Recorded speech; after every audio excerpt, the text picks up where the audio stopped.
Hello दोस्तों, स्वागत है आपका एजुकेशन टू लर्न विद आलोक में।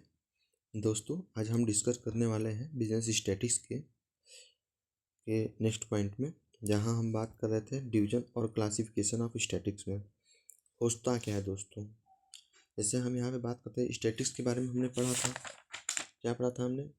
डिवीजन, स्कोप, क्षेत्र क्या है। अब हम बात करने वाले हैं क्लासिफिकेशन। जैसे statics is divided into main two branch. यहाँ बात कर रहे हैं हम कि स्टैटिक्स जो है ये दो ब्रांच में बटा हुआ है। जैसे आप देख सकते हैं, एक हो गया आपका डिस्क्रिप्टिव स्टैटिक्स। होता क्या है descriptive statics? Descriptive statics deal with collecting, organising, presenting and summarising data. Descriptive statics क्या है? कलेक्ट करता है डेटा को, ऑर्गेनाइज करता है एंड प्रेजेंटिंग योग्य बनाता है, समराइजिंग करता है, समराइजिंग सारांश के रूप में इस तरीके से हम कह सकते हैं। मतलब एक तरीके से कह सकते हैं हम इसको कि ये हमको समझने में आसान योग्य बनाता है। It answer the question what does the data show. यहाँ पे बता रहा है ये डेटा हमको क्या दिखाती है। तो यहाँ पे हम देख सकते हैं, जैसे है it includes collection of data. जैसे हम जो डेटा हमारे होते हैं वो रॉ मटेरियल में उसको हम कलेक्ट करते हैं, फिर उसको हम क्लासिफिकेशन करते हैं, क्लासिफिकेशन फिर एक टेबल फॉर्म में रखते हैं, फिर उसको टेबल फॉर्म में रखकर डायग्राम और ग्राफ में रखते हैं। उसके बाद हमने इस पर एक कह सकते हैं मेजरमेंट की जो ये एक मेथड है उसका यूज करते हैं, एनालिसिस करते हैं, डिस्पैरिजन करते हैं। एक सेकेंड दोस्तों, यहाँ पे फाइल हमारी क्रश हो चुकी। दोस्तों यहाँ पे देख सकते हैं, उसके बाद हमने बात कर रहे थे मेजर ऑफ डिस्पैरिजन के बारे में। अब दोस्तों हम एग्जांपल देखते हैं। Finding the average marks of students in a class. जैसे एक क्लास में ढेर सारे स्टूडेंट्स हैं, उनकी हम एवरेज निकालते हैं। इस तरीके से हम जान सकते हैं कि बच्चे एवरेज स्टूडेंट्स कितने मार्क्स पाएँ। इस तरीके से एनालिसिस करते हैं। देखिए सेकंड है, सेकंड किस बेस पे हम करते हैं? Inferential statics. होता क्या है दोस्तों, इनके अंदर क्या है, विभिन्न प्रकार की जो हमारे यहाँ पे कह सकते हैं। आइए पहले इसको पैराग्राफ पढ़ते हैं।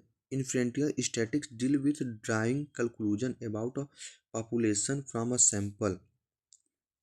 यहाँ बात कर रहे हैं कि जो निष्कर्ष जो निकाले जाते हैं, ड्रा करते हैं, उसके बाद कैलकुलेशन निकालते हैं, अनुमान लगाते हैं। जैसे population from a sample, population पे हम जैसे कह सकते हैं। इस रीति में होता क्या है दोस्तों, यहाँ पे हम सामान्य तौर पे चुन चुन कर जो भी डेटा होता है उसमें से चुन चुन कर विवेकपूर्ण तरीके से कह सकते हैं, उससे विवेकपूर्ण तरीके से निकालते हैं और उसके बाद क्या नाम है, अप्लाई करते हैं। Who can we conclude about whole group, sorry, what can we conclude about the whole group. What क्या, कैसे हम कंक्लूड कर सकते हैं अबाउट द होल ग्रुप, पूरे ग्रुप के बारे में। देखिए यहाँ पे आइए बात करते हैं हम। जैसे है प्रोबेबिलिटी, प्रोबेबिलिटी हो गया, एस्टिमेशन हो गया, हाइपोथेसिस टेस्टिंग हो गई, कोरिलेशन हो गया, रिग्रेशन हो गया, टाइम सीरीज हो गया, फॉरकास्टिंग हो गया। Example, estimate the average income of a city using a sample. जैसे हम एवरेज निकाल सकते हैं, इनकम की एवरेज, एक सिटी की जो है एवरेज निकाल सकते हैं इनकम की सैंपल के तौर पे। अप्लाइड स्टैटिक्स, अब क्या होता है मीनिंग पहले समझते हैं। Applied statics refers to the use statistical method in a practical fields to solve real life problems and to help in decision making।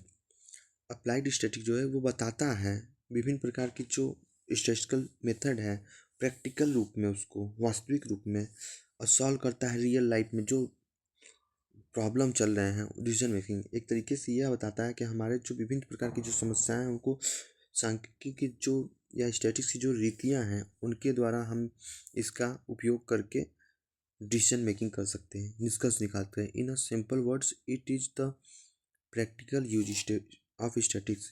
ये जो है इसका हम व्यवहारिक रूप में प्रयोग कर सकते हैं। डेफिनेशन की बात करते हैं दोस्तों। Applied statics is the branch of statics. ये जो अप्लाइड स्टैटिक्स है, व्यवहारिक जो सांख्यिकी, ये ब्रांच है स्टैटिक्स की, दैट जो बताती है with the application statistical technique, जो बताती है एप्लीकेशन बताती है statistical technique to real world data for solving problem making decision. जो रियल प्रकार की जो डेटा है उसमें विभिन्न प्रकार की तकनीक की बताती है, जिसके द्वारा हम या सहायता से जो डिसीजन मेकिंग है, जो प्रॉब्लम को सॉल्व करते हैं, डिसीजन को मेकिंग करते हैं, मतलब एक अच्छे निर्णय को ले सकते हैं।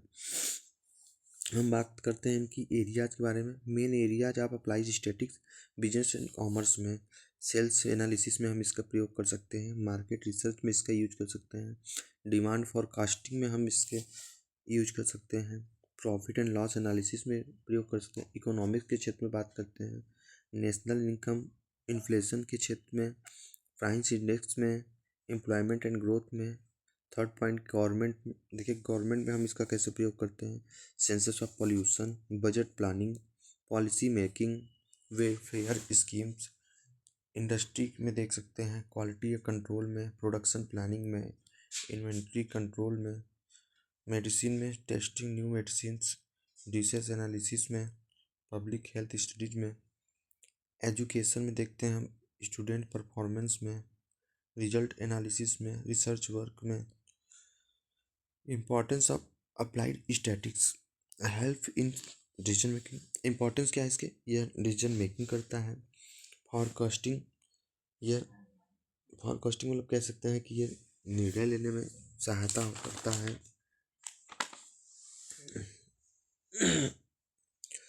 प्लानिंग एंड कंट्रोल में भी सहायता, प्लान या कोई योजना बनाते हैं उसको कंट्रोल करते हैं, ये उसमें भी करता है, यूज इसका है।